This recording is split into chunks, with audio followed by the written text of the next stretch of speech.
자신 주 성령 성도 곁에 계시사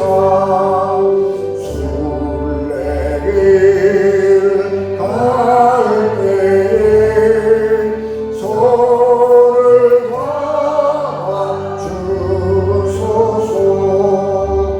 모든 고난 사람들 기쁜 소식 들으리. 성령 말씀하시길 나를 따라오너라.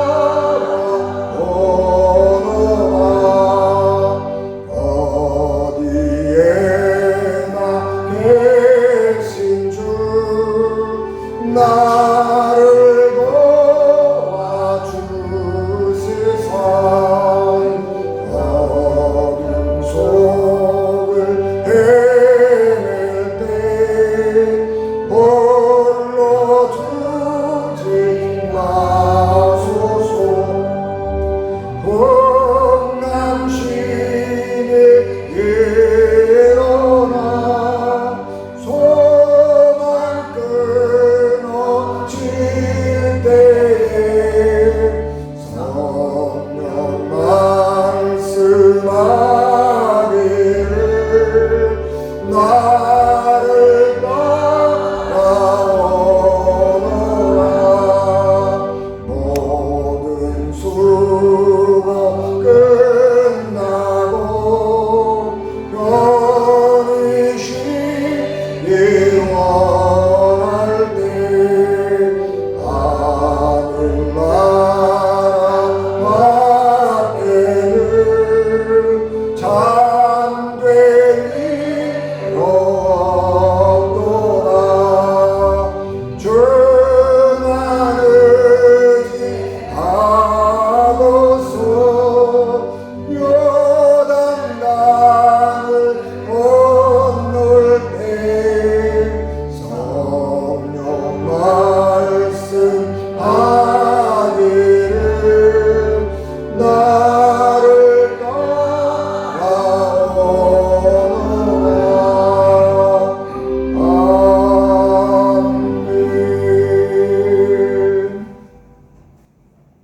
그들이 오매 사무엘이 엘리압을 보고 마음에 이르기를 여호와의 기름 부으실 자가 과연 주님 앞에 있도다 하였더니 여호와께서 사무엘에게 이르시되 그의 용모와 키를 보지 말라. 내가 이미 그를 버렸노라. 내가 보는 것은 사람과 같지 아니하니 사람은 외모를 보거니와 나 여호와는 중심을 보느니라 하시더라. 이새가 아비나답을 불러 사무엘 앞을 지나가게 하매 사무엘이 이르되 이도 여호와께서 택하지 아니하셨느니라 하니 이새가 산마로 지나가게 하매 사무엘이 이르되 이도 여호와께서 택하지 아니하셨느니라 하니라. 이새가 그의 아들 7을 다 사무엘 앞으로 지나가게 하나 사무엘이 이새에게 이르되 여호와께서 이들을 택하지 아니하셨느니라 하고 또 사무엘이 이새에게 이르되 내 아들들이 다 여기 있느냐. 이새가 이르되 아직 막내가 남았는데 그는 양을 지키나이다. 사무엘이 이새에게 이르되 사람을 보내어 그를 데려오라. 그가 여기 오기까지는 내가 식사자리에 앉지 아니하겠노라. 이에 사람을 보내어 그를 데려오매 그의 빛이 붉고 눈이 빼어나고 얼굴이 아름답더라. 여호와께서 이르시되 이가 그니 일어나 기름을 부으라 하시느니라. 사무엘이 기름 풀 병을 가져다가 그의 형제 중에서 그에게 부었더니 이날 이후로 다윗이 여호와의 영에게 크게 감동되니라. 사무엘이 떠나서 라마로 가니라. 아멘. 기도하겠습니다. 은혜가 충만하신 아버지 하나님, 주의 은혜를 감사합니다. 이 부족한 종을 이 단에 세우셨사오니 성령으로 충만하게 하시고 우리 사랑하는 성도들에게 들을 귀를 허락해 주시옵소서. 이 부족한 종에게 하나님의 말씀만 전하게 하옵소서. 성령께서 우리 가운데 왕래하시며 오직 주께 영광을 드러내게 하시고 주의 뜻만 나타나게 하옵소서. 예수님 이름으로 기도하옵나이다. 사람의 말과 행동을 보면 그가 어떤 사람인가를 알 수 있습니다. 사람의 중심은 마음에 있습니다. 그런데 그 마음이 어떠한지 하는 것은 우리가 눈으로 볼 수가 없는 것입니다. 그래서 우리는 사람을 이렇게 볼 때에 그 마음이 어떠한가 하는 것을 알 수가 없습니다. 그런데 마음을 전부는 아니지만 일부분이라도 알 수 있는 창이 있는데 그것은 말과 행동입니다. 그 사람이 어떻게 말을 하고 있는지 어떻게 행동하고 있는지 하는 것을 관찰하면 그 사람의 마음속에 무엇이 있는지 하는 것을 알 수 있는 것입니다.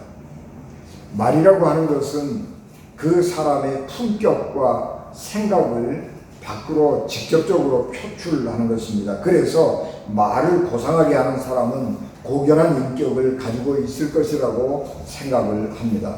그래서 사람들은 말이 부드럽고 고상한 말을 사용할 줄 알아야 하는 것이고 또 그런 말을 사용하도록 자기 자신을 갈고 닦아야 합니다.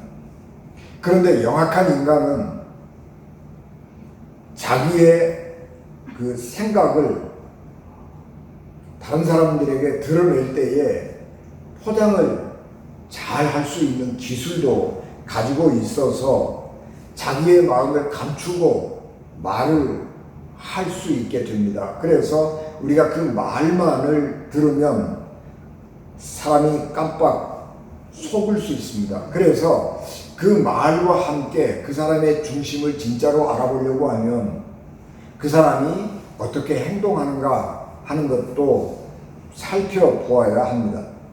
행동은 그 사람의 마음을 직접적으로 드러내지는 않지만은 그 행동 속에는 그 사람의 속마음이 짙게 배어 있기 때문에 그 행동 속에서 그 마음을 살펴볼 수가 있게 됩니다.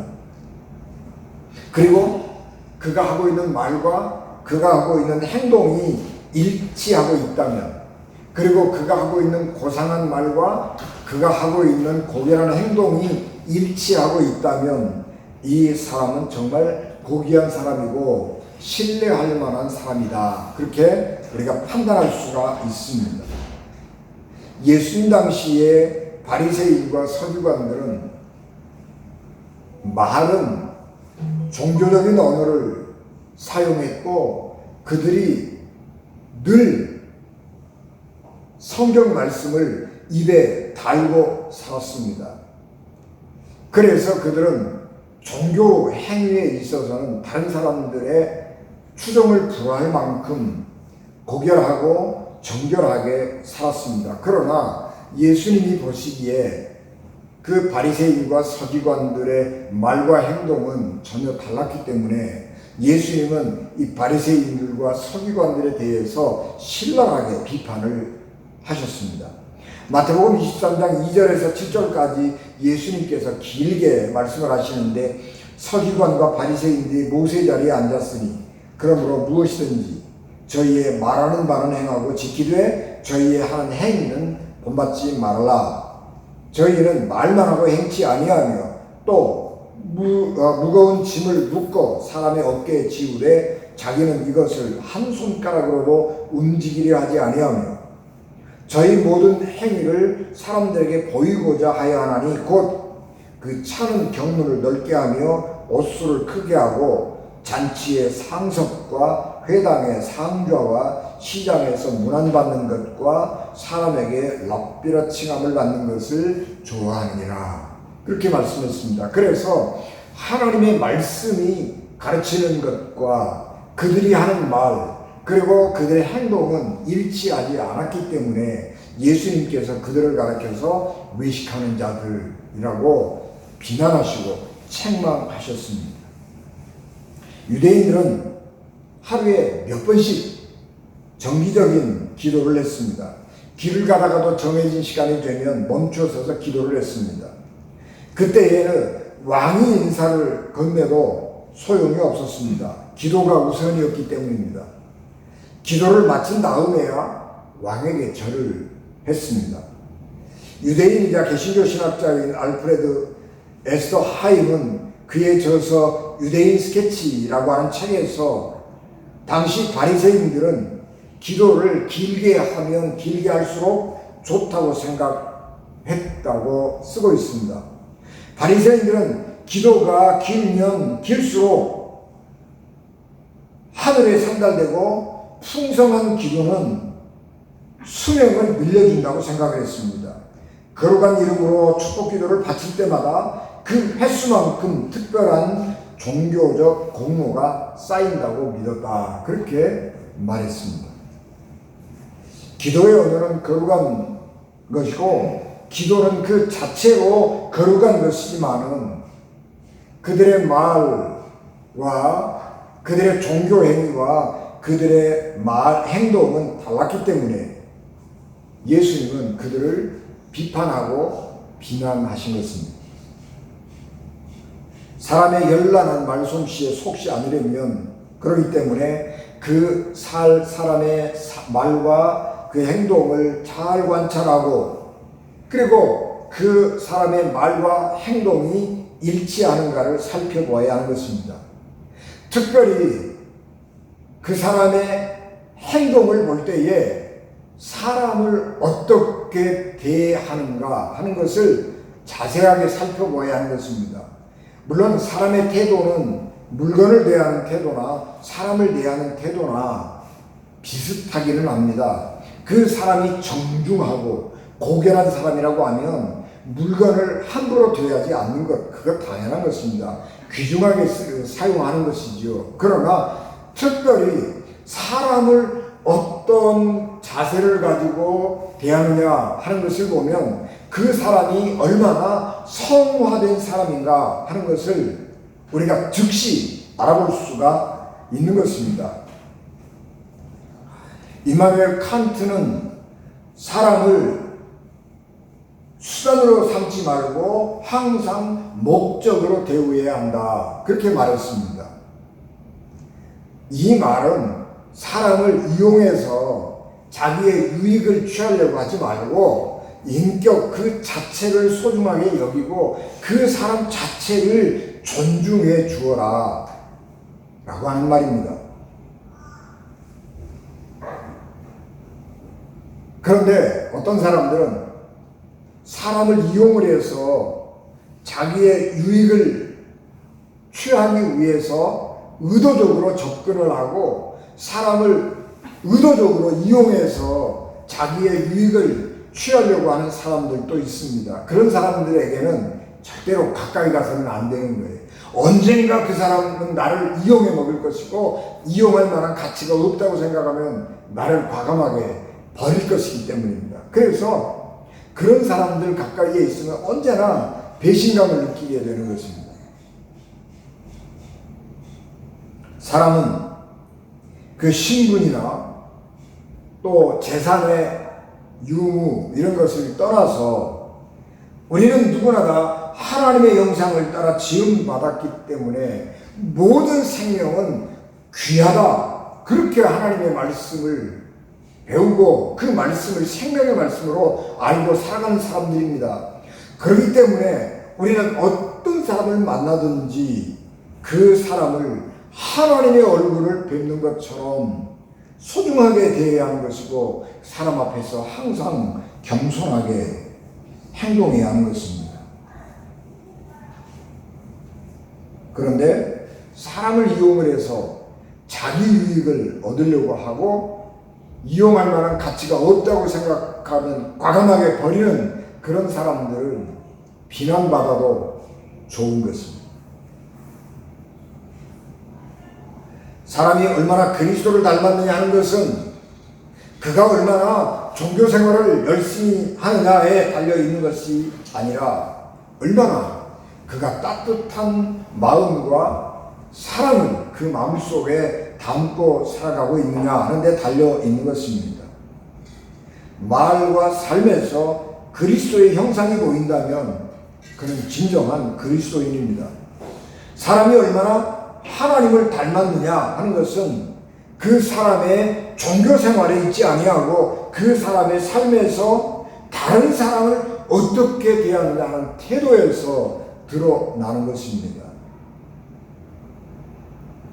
사람을 귀하게, 특별히 하나님의 사람을 귀하게 여기고 자기 자신을 낮추는 사람은 성화를 입은 사람입니다. 거기에 거룩한 말을 하고 그의 품성이 온화하다면 더할 나위 없이 좋을 것입니다. 아무리 그 능력이 탁월하다고 할지라도 말이 거칠고 저속하고 행동이 안하무인격으로 한다면, 사람을 통해서 이익을 취하려고 한다면 그 사람은 하나님의 나라에서 먼 사람임에 틀림이 없습니다. 이스라엘 장로님들이 사무엘 선지자에게 와서 왕을 세워달라고 요청했습니다. 그래서 사무엘 선지가 사울을 왕으로 삼았습니다. 사울은 매우 키골이 장대하고 순종적인 사람이었습니다. 그래서 사울은 외적을 막아내고 다른 이민족들과 전쟁을 하는데 상당히 효율적으로 자기 나라를 잘 방어했습니다. 우리가 성경에 사울 왕은 하나님의 버림을 받은 사람이기 때문에 그 참 나쁜 왕이었다 우리가 그렇게 생각할 수 있지만, 그는 왕으로 선택을 받은 후에 왕으로서의 직분을 그래도 비교적 성공적으로 잘 수행한 사람입니다. 전쟁에 나가서 그렇게 패해본 적이 별로 없는 사람이고요.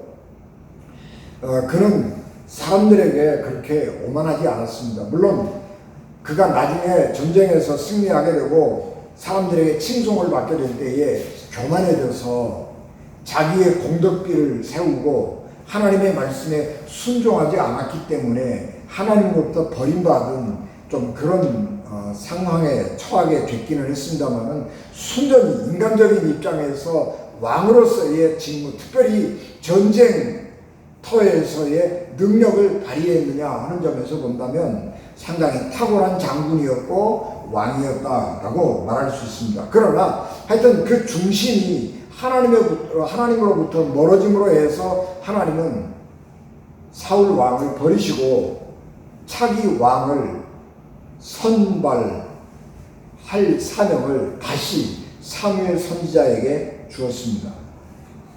그때 당시 이스라엘 주변의 나라 왕들은 세습을 하고 있었습니다.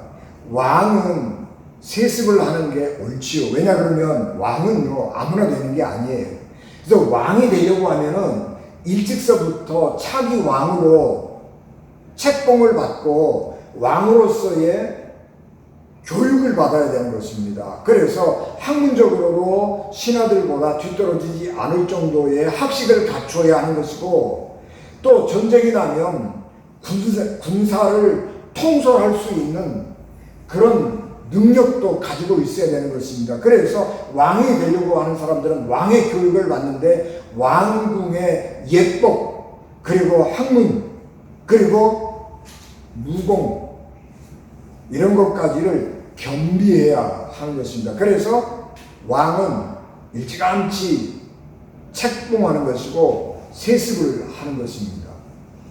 그래서 이스라엘 사람들도 사울의 뒤를 이어서 당연히 사울의 아들이 왕이 되고 왕 되는 훈련과 교육을 받아서 왕이 되는 것이 옳다고 생각을 했을 것입니다. 그런데 하나님께서 사무엘 선지자에게 사울 왕의 아들들 중에서가 아니고 2세의 아들들 중에서 기름 부어 차기 왕을 세우라고 말씀하시는 것입니다. 이것은 사울 왕에게 반역하라는 말과 같은 것입니다.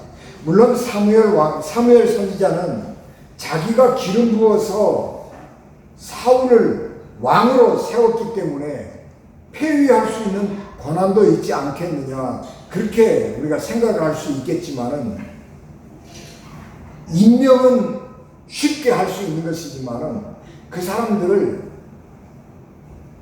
해임시키는 것은 굉장히 어려운 거예요. 왜냐 그러면 특별히 왕이라고 하는 것은 상비군을 가지고 있잖아요.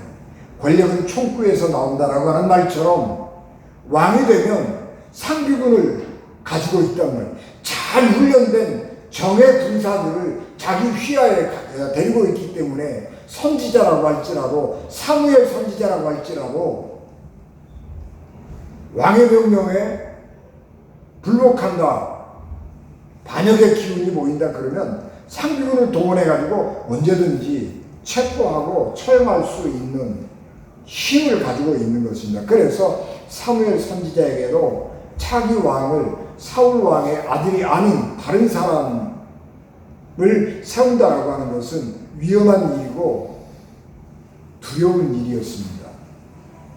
그래서 주저하고 있을 때에 하나님께서 야 그렇게 두려워하지 말아라. 이새의 집에 재물 하나를 들고 가가지고 우리 하나님 앞에 제사 지내자. 그리고 사람들을 그 가족들을 모은 다음에 그 아들들 중에서 왕이 될 만한 사람을 뽑아 기름을 부으면 된다. 그렇게 하나님께서 가르쳐 주셨습니다. 그래서 사무엘 선지자가 하나님의 말씀대로 재물을 하나 가지고 이새의 집에 가가지고 내가 제사를 드릴 테니까 자녀들, 가족들 다 모여라. 그렇게 하고 제사를 지내게 되었습니다. 이새에게는 그렇게 속였을지 모르지만 사무엘이 지금 이새의 집에 온 것은 차기 왕을 뽑기 위해서 온 거지. 그래서 이새의 아들들을 유심히 살펴보았습니다. 그런데 사무엘의 마음에 꼭 든 사람이 하나 있었는데 장남 엘리압이었습니다. 사무엘 2세의 장남 엘리압은 키골이 장대했습니다. 키가 크고 체격이 굉장히 힘이 세 보였다는 말입니다. 그래서 사무엘 선지자가 이 사람이야말로 차기 왕이다 그렇게 생각을 하고 기름을 부으려고 한 것입니다. 사무엘이 생각한 왕감은 체격이 크고 힘이 세서 전쟁터에 나가서 모든 백성들 앞에 나가서 적군을 무찌를 수 있는 영웅, 장군 그런 사람을 왕으로 세우려고 한 것입니다. 사무엘에게 있어서 사울을 그렇게 왕으로 세워놓고 사실은 실패했잖아요. 그럼에도 불구하고 사무엘은 역시 사람이어서 그 실수를 반복하는 거예요. 그런데 하나님께서 사무엘의 마음을 아시고 안 된다. 나는 중심을 보는데 그 엘리압의 중심에는 내 마음에 합당하지 않다라고 하면서 다른 아들들을 다시 주의 깊게 살펴보라. 그렇게 하나님께서 말씀하셔서 하나님의 사람, 기도의 사람이었던 사무엘은 자기의 생각을 접고 하나님께서 아니라고 그러니 다른 아들을 찾아봐야 되겠다. 그렇게 생각을 하고 이 다윗 2세의 아들들을 다 살펴보았습니다. 그랬더니 엘리압만 못하는 거예요. 그래서 왕을 세울 수가 없습니다. 그래서 이상하다. 하나님이 분명히 이 아들들 가운데에서 왕을 세우라고 그러셨는데 그렇게 생각을 하고 이새에게 당신의 아들들 여기 다냐? 여기 말고 또 다른 아들이 있느냐? 그리고 물어보았더니 이새가 우리 막내 아들이 있기는 한데 나이가 어려서 이 제사 자리에 초대를 안 왔고 양을 돌보라고 들판에다가 두 막내 아들이 있습니다. 그렇게 얘기를 했습니다. 그래서 사무엘 선지자가 빨리 가서 그 아들을 데리고 와라. 그렇게 얘기를 했습니다. 그래서 이새가 심부름꾼을 보내가지고 그 다윗을 데리고 사무엘 앞에 세웠습니다. 양들 가운데 있다가 급하게 아버지의 부름을 받고 왔기 때문에 아버지가 부르는 줄 알고 뭐 꾸미고 치장하고 이럴 것도 없죠.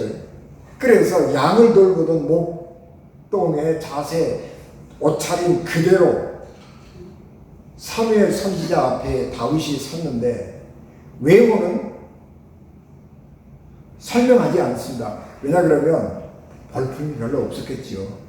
옷도 차려입은 것도 아니고 양들 가운데 있다가 바로 왔기 때문에 그냥 땀 범벅이 됐을 것이고요. 먼지 범벅이 됐을 것이고 외모에 대해서 말할 만한 것이 없습니다. 그런데 그 얼굴이 땡볕에 오래 있었기 때문에 햇볕에 끌려서 구릿빛 났죠. 붉은색 났다고 그러는데 구릿빛이 난 거예요. 그 얼마나 그가 성실하게 자기의 양떼들과 함께 있었던가 하는 것을 알 수 있는 것이고요. 성경에 그의 얼굴이 아름답고 눈이 빼어났다. 그렇게 다윗을 설명하고 그 외모를 소개하고 있습니다. 다윗은 물론 나이가 어리기도 했겠지만은 그 외모가 신체 체격 조건이 왕이 될 만큼 장군이 될 만큼 그렇게 크게 탁월하지는 않았던 것 같습니다. 그런데 성경이 주목하고 있는 것은 그의 눈이 빼어났고 얼굴이 아름다웠다 라고 하는 점입니다. 눈이 빼어났다 라고 하는 말은 눈이 굉장히 매력적이었다 라고 하는 말이기도 하고 그의 눈이 굉장히 밝고 맑고 반짝거렸다 라고 하는 말도 되는 것이고 그의 눈이 굉장히 순해 보였다 라고 하는 말도 되는 것입니다. 얼굴이 잘생겼고 그래서 사람에게 호감이 가는 그런 얼굴이었고 그의 눈이 맑고 순진해 보였고 반짝거렸습니다. 하나님께서 그런 다윗이 사무엘 앞에 섰을 때에 바로 이 사람이 내가 마음에 점 찍어 두었던 사람이다. 그렇게 가르쳐 주어서 하나님의 말씀에 순종해서 사무엘은 즉시 다윗에게 기름을 부어서 차기 왕으로 삼았습니다. 하나님은 다윗의 중심을 보고 계셨습니다. 우리는 다윗의 중심이 어떠했던가 하는 것을 그의 눈동자가 빼어났고 그의 얼굴이 참 잘생겼다. 사람에게 좋은 인상, 호감을 주는 호남이었다.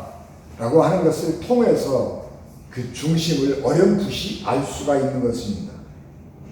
그리고 이 다윗의 말과 행동이 정말로 그의 얼굴에 드러나 있는 것처럼 그의 눈에 나타나 있는 것처럼 행동했다라고 하는 것은 뒤에 드러나게 되는 거죠. 우리가 사람을 분별할 수 있는 마음을 알아볼 수 있는 것이 말과 행동이라고 말씀을 했잖아요. 얼굴은 그 사람의 마음을 볼 수 있는 유일한 신체 기관이에요. 우리가 그 사람의 손을 이렇게 보면서 그 사람의 중심이 어떠리라, 그가 어떤 마음을, 어떤 생각을 하고 살 것이라고 하는 것을 알 수는 없는 거잖아요. 그러나 우리가 그의 얼굴이 어떠한가, 그의 눈이 어떠한가를 보면 아는 거예요. 하나님께서 나는 중심을 보는 사람이다. 하나님께서는 나는 중심을 본다. 사람의 중심을 본다. 라고 하는 말씀을 하셨는데, 중심을 본다라고 하는 것은 그 사람의 의도가 얼마나 순수하냐 라고 하는 것을 본다라고 하는 거예요. 그 사람이 어떤 생각을 하고 있는지, 거룩한 생각을 하고 있는지, 그가 의도하고 있는 것이 선하고 아름다운 것인지 하는 것을 본다라고 하는 것이고, 그 사람의 중심에 있는 선하고 아름다운 생각, 그 선한 의도, 그런 것들은 얼굴에 드러나게 되는 것입니다. 그래서 우리는 그 사람을 알 수 없지만 얼굴을 이렇게 가만히 들여다보고 있으면, 그 눈을 가만히 쳐다보고 있으면 눈이 어떠한지, 그 얼굴에 무엇이 드러나고 있는지 하는 것을 보면서 이 사람은 마음도 어떠하겠다, 그렇게 짐작을 할 수 있는 거예요. 그리고 눈이 빼어나고 얼굴이 아름다웠던 다윗은 뒤에 그 자기 중심에 있던 것들을 밖으로 행동으로 표출해냅니다. 다윗의 말은 얼마나 아름답고 고결한 것이었는지 그가 시를 많이 썼습니다. 그 시 속에는 기도도 있고요. 그가 일상 하고 있는 말들이 굉장히 고급스럽고 거룩한 말이었습니다. 뿐만 아니라 다윗의 행동은 하나님의 사람에 대한 지극히 존경하는 마음을 담고 있었습니다.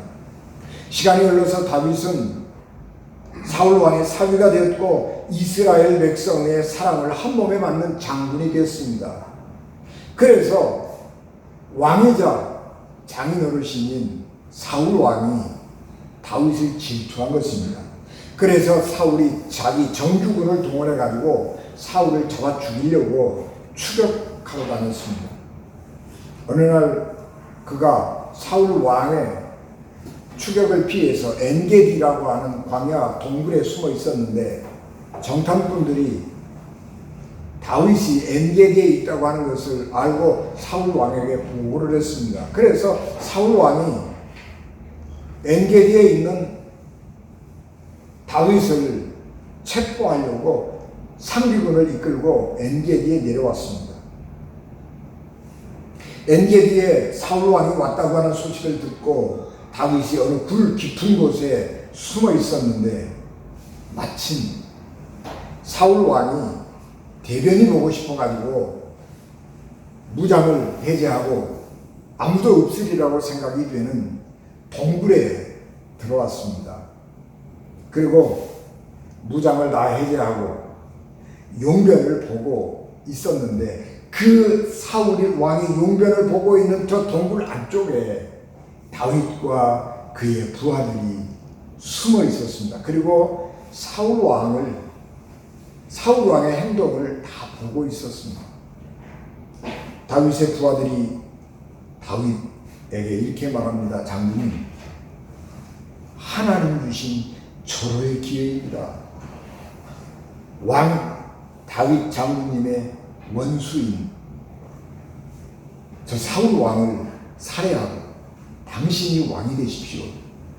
그렇게 권면했습니다. 그런 충동을 받고 다윗이 차마 왕을 죽일 수가 없어서 그냥 왕이 대변 보느라고 벗어놓은 옷 가까이 가서 칼로 옷자락을 살짝 뺐습니다. 그것은 내가 당신을 죽일 수도 있었는데 죽이지 않았습니다 라고 하는 표시로 남겨둔 거죠. 그런데 나중에 다윗은 그거조차도 회개했습니다. 그러면서 자기 부하들에게 뭐라고 말하냐 그러면 내가 손을 들어 여호와의 기름 부음을 받은 내 줄을 치는 것은 여호와께서 금하시는 것이다. 하나님께서 다윗에게요 한 번도 너 사울 내가 왕으로 세웠으니까 절대로 너는 그를 죽이면 안 된다 그런 말씀하지 않았어요. 그럼에도 불구하고 다윗은 자기도 군대가 있고 자기를 따르는 부하들이 있기 때문에 사울 왕과 한번 맞붙어서 전쟁을 해볼만 하겠지만 왕이고 하나님이 기름 부어서 세운 이스라엘의 지도자이기 때문에 또 다윗 자신도 하나님의 기름을 부은 사람, 기름 부음을 받은 사람이기 때문에 하나님이 나를 기름 부어서 하나님의 사람 삼으셨듯이 하나님께서 저 사람도 기름 부어서 하나님의 사람 삼으셨는데 하나님의 사람인 내가 하나님의 사람인 저 사람을 존중하지 않으면 하나님을 존중하는 게 아니잖아요. 그래서 다윗은 사울 왕을 한 번도 공격하지 않은 것이고 하나님께서 내게 사울 왕을 공격하라고 명령하지 않았다. 오히려 사울 왕을 공격하지 말라고 금지하셨다. 그렇게 생각을 하고 자기 부하들에게도 절대로 우리의 원수처럼 우리를 잡으려고 잡아 죽이려고 쫓아다니지만은 사울 왕을 죽이지 말아라, 그렇게 명령했습니다. 뿐만 아니라 사울 왕이 죽었을 때에 장례를 그의 아들 요나단과 함께 융숭하게 치러 주었습니다. 우리 모두는 우리가 하나님의 형상을 지음받은 인간이기 때문에, 하나님의 형상을 가지고 있기 때문에 우리는 모든 사람을 귀하게 여겨야 하는 것은 당연한 것입니다. 그러나 특별히 우리 그리스도인들은, 우리 교회 안에서 만난 그리스도인들을 존중해야 하는 것입니다. 하나님께서 나를 구원하셔서 우리 교회의 성도가 되고 우리 교회를 섬기게 하시고 하나님을 섬기게 하신 것처럼 여기에 있는 우리 사랑하는 성도들을 하나님이 구원하시고 택해서 우리 교회를 섬기게 하셨기 때문에 어떠하든지 간에 돈이 많든지 적든지 조금 마음에 안 드는 부분들이 많이 있고 좀 우리 눈에 우리 기준에 못 미치는 부분이 있을지라도 하나님이 택해서 사용한 사람이기에 그 한 가지만으로 우리는 존중해야 하는 것입니다.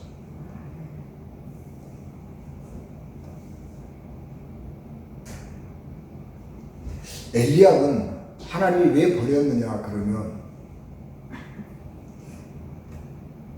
이유가 설명이 안 돼 있지요. 그러나 나중에 엘리압이 다윗에게 말을 한 것을 보면 하나님의 마음에 합한 사람이 아니었다라고 하는 것이 드러나는 것이고, 다윗의 마음과 엘리압의 마음을 비교해 보면 금방 알 수 있어요.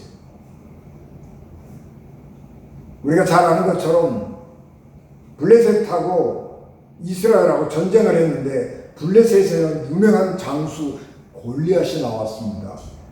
얼마나 키골이 장대하고 힘이 세고 싸움을 잘하는지 감히 그 앞에 누구가 나설 수 없는 거예요. 그래서 이스라엘 전체 군대가 전전긍긍하면서 두려움에 떨고 있는 거예요. 그런데 다윗의 아버지가 이새가 형들이 전쟁터에 나가 있으니까 보급품을 가지고 전쟁터에 가서 형들에게 필요한 것들을 전해주라고 보냈습니다. 보급품을 가지고 와서 엘리압에게 전해준 다윗이 나이가 조금 어리기는 하지만 전쟁의 상황을 이렇게 저렇게 다니면서 알아보았습니다. 그리고 전쟁터에서 임금님이 어떤 명령을 했는지를 들었습니다. 다윗이 전쟁터에 가서 전쟁 상황을 귀뜸하고 들어보고 사람들에게 이런저런 말을 듣고 있다고 하는 말을 들은 엘리압이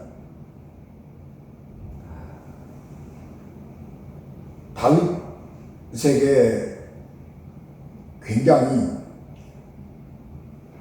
심한 말을 하지요.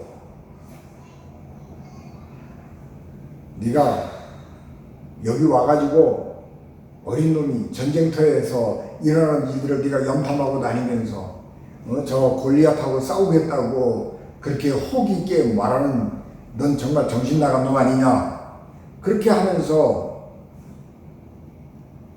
그 다윗을 굉장히 책망을 했습니다.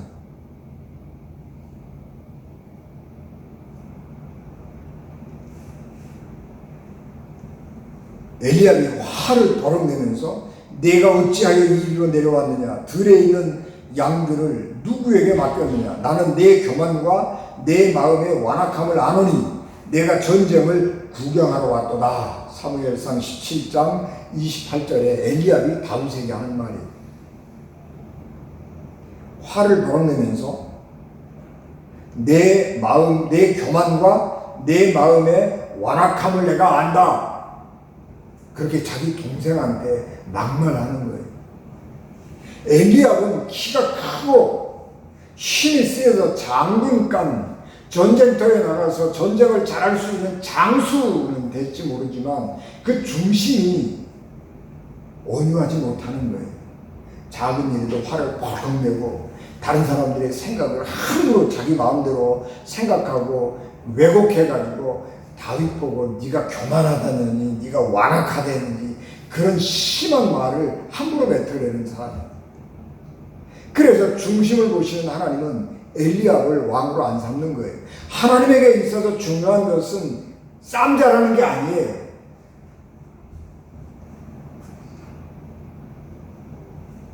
역대하 20장 15절에 보면 여호와께서 이같이 너희에게 말씀하시기를 너희는 이 큰 무리로 말미암아 두려워하거나 놀라지 말라. 이 전쟁은 너희에게 속한 것이 아니요 하나님께 속한 것이니라.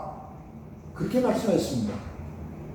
어떤 전쟁이든지 성경에 나타난 전쟁을 읽어보면, 전쟁 이야기를 읽어보면 하나님께서 시키는 대로만 하면 전쟁이 이겼습니다.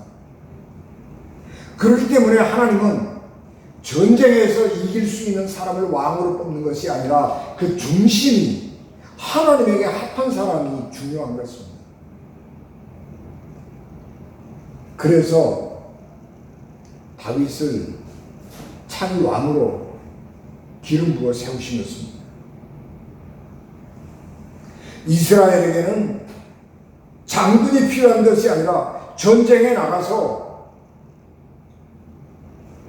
적군과 싸워서 승리할 수 있는 유능한 사람이 필요한 것이 아니라 전쟁은 하나님이 할 것이고 이스라엘 백성들을 양을 돌보듯이 부모가 자녀를 양육하듯이 그런 사랑으로 겸손함으로 이스라엘 백성들을 돌볼 수 있는 하나님을 대신해서 이스라엘 백성들을 선한 곳으로 인도할 수 있는 고운 마음, 하나님의 말씀에 절대적으로 순종할 수 있는 그런 순결한 믿음을 가지고 자기를 드러내지 아니하고 하나님의 영광을 드러낼 수 있는 그런 중심을 가진 사람을 원하시는 것입니다.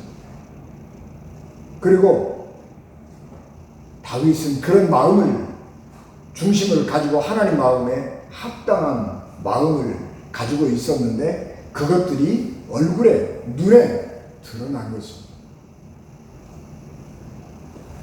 우리 그리스도인들은 그런 점에서 우리 자신들을 잘 가꾸고 살펴야 하는 것이고, 특별히 우리의 마음을 잘 살필 뿐만 아니라 우리의 마음을 잘 살펴서 우리의 이 외모 잘 살펴야 돼. 그거 어떻게 하겠어요?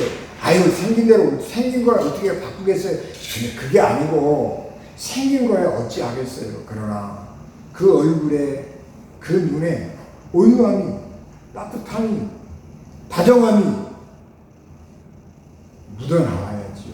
그래야 우리가 예수님을 오래 믿는 사람이고 예수님을 잘 믿는 사람이지요. 그게 성화된 사람, 하나님의 말씀으로, 하나님의 은혜로 성화된 사람인 것입니다. 우리의 믿음은 일상생활에서 입증이 되어야 하는 것이고, 그가 어떤 믿음을 가지고 사느냐 하는 것은 그가 일상에서 어떤 자세를 가지고 사람을 대하느냐 하는 것과 연결이 되어 있기 때문에 하나님을 섬기는 그 자세를 가지고 사람을 섬기는 온유함이, 겸손함이, 사랑스러움이, 따뜻함이 그 마음에, 그리고 그 눈에, 얼굴에 담겨 있어야 하는 것입니다. 소금이 짠맛을 잃어버리면 길바닥에 버려져서 밟힐 수밖에 없는 것처럼, 우리가 그리스도인 다움을 잃어버리면 그리스도인들은 세상에 가장 비난받을 사람, 세상에 가장 이중인격자로 욕먹어도 싼 사람이 되고 말 것입니다. 하나님을 가슴에 품고 중심이 하나님을 담고, 그리고 그 모습이 우리의 언어에, 우리의 삶에, 행동에 가득한 우리 언젠가를 되시길 주 예수 그리스도의 이름으로 축복합니다. 아멘. 기도하겠습니다. 은혜가 충만하신 아버지 하나님, 주의 은혜를 저희들에게 충만하게 하시고 주의 권능을 더하여 주시기를 원합니다. 하나님은 지금도 중심에 하나님을 닮은 사람을 찾습니다. 하나님, 우리가 하나님 마음에 합한 사람 되게 도와주시옵시고, 우리 마음에 하나님의 말씀을 쌓고 선을 쌓아서 참으로 우리의 말과 행동이 그리스도의 향기가 가득하게 하옵소서. 예수님 이름으로 기도하옵나이다. 아멘.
지금은 교회의 머리가 되시며 길이요 진리요 생명이 되셔서 우리를 하나님 나라로 인도하신 예수 그리스도의 은혜와 죄인들을 구원하시려고 자기 아들을 십자가에 내리신 하나님 아버지의 극진하신 사랑하심과 성령님의 감동, 감화, 역사, 위로, 교통, 내일에 주관하시니 피값으로 세우신 우리 영진 교회와 예배를 맞추 돌아가는 사랑하는 성도들 심령과 가정과 기업에 어린 자녀들을 위해 지금부터 영원히 함께 하시기를 간절히 축원하옵나이다. 아멘.